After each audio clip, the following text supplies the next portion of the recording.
que existe.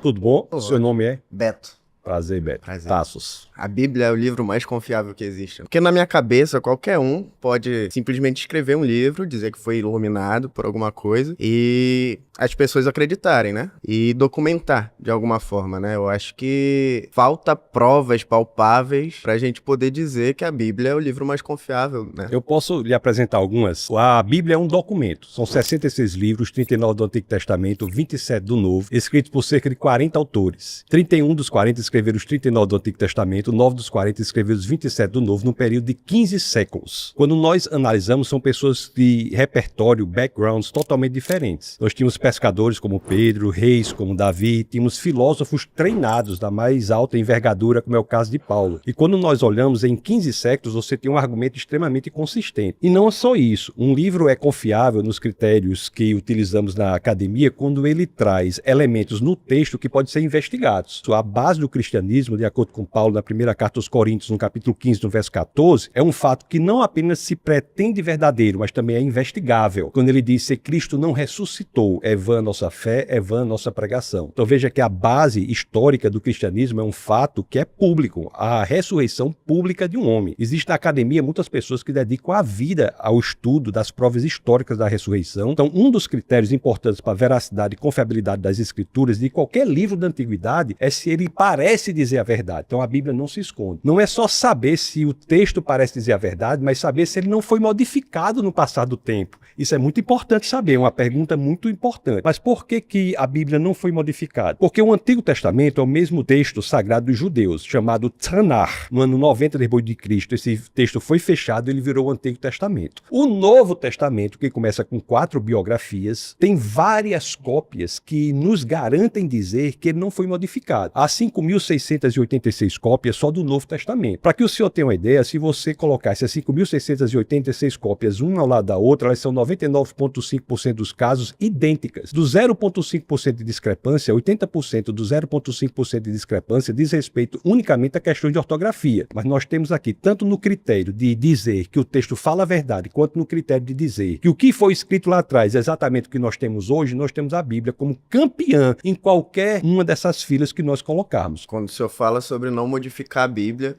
a gente tem como exemplo aí, um exemplo grande, é a Bíblia protestante e a Bíblia católica, né? Qual que foi o critério usado para simplesmente descartar alguns livros que tinham, que não pode modificar? A relevância não está nas pessoas, a relevância está no texto. O que nós podemos analisar é o documento que nós temos, é isso que nós estamos fazendo. Eu estou dizendo que a Bíblia é o livro mais confiável que existe. A relevância está no texto. Tanto é assim que se nós encontrarmos, eu creio fortemente e veementemente que isso não irá acontecer. Mas se nós encontrarmos, por exemplo, uma carta escrita por Paulo, essa carta escrita por Paulo não vai ser acrescentada à Bíblia. Tem livros na Bíblia que nós não sabemos nem quem é o autor. O livro de Hebreus, por exemplo. Isso é interessante, nós não sabemos quem é o autor. Então você veja que a relevância está no texto. O que eu estou colocando aqui são elementos de extrema relevância que dizem respeito ao texto, independentemente do que a pessoa pense em relação ao autor. Não é o autor que tem a garantia da confiabilidade do texto, mas é o texto em si, pelo que nós analisamos hoje, pela confiabilidade que nós temos, que ele é o mesmo que foi escrito lá atrás, que nos dá essa garantia que ele é muito mais confiável do que qualquer outro livro escrito na história da humanidade. Muito obrigado pela interação. Tudo bem, pastor? Como é que vai, senhora? Vai bem? Vou bem. Da senhora? Flaviano, prazer. Então, o que pega na Bíblia é o seguinte: tem 20 livros que foram excluídos que fala sobre Lilith e fala sobre um Deus muito mais perverso, muito mais obstinado. Como é que a gente vai confiar num livro que excluiu 20 coisas pra gente não ter o conhecimento e discernimento? Como você me explica isso? Eu explico dizendo que a informação não é correta. Não houve exclusão desses livros. O livro que nós temos hoje do Antigo Testamento é o livro que foi fechado no Concílio de Jâmnia, no ano 90 depois de Cristo. Essa informação não está correta. Não houve exclusão de texto algum. Todo o texto do Antigo Testamento é exatamente o texto da Tanakh. Tanakh que foi guardada pelo judeu. O judeu é o povo da palavra. Você veja que a identidade do judeu era no texto. Ele não tinha terra. A terra do judeu foi dada em 1948 na ONU, inclusive presidida por um brasileiro, Oswaldo Aranha. Foi aí que restabeleceu. Então, esse texto é muito bem guardado pelo judeu. Então, essa informação que a senhora traz não corresponde à formação da Bíblia. Isso não é fato. Mas eu não tenho agora o arquivo, mas eu tenho dados que provam que esses textos foram excluídos. Quais são esses dados? Qual é o arquivo? Eu tenho que procurar para poder ver, mas eu sei. É muito importante que a senhora traga, de E fato, outra os dados. coisa, como a gente vai ter confiabilidade? Porque se você olhar uma Bíblia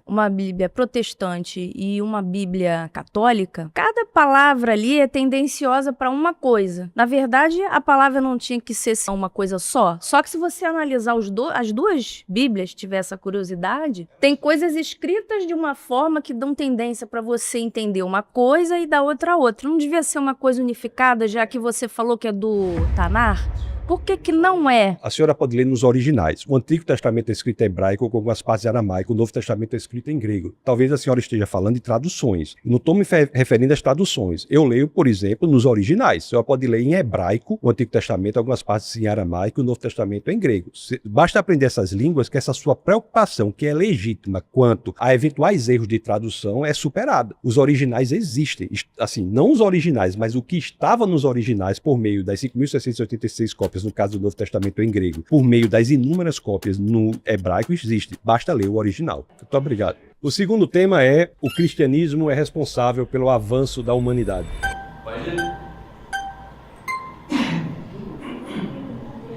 Bom nome, Cristiano. Agora, alguma coisa está errada porque o nome do irmão é Cristiano.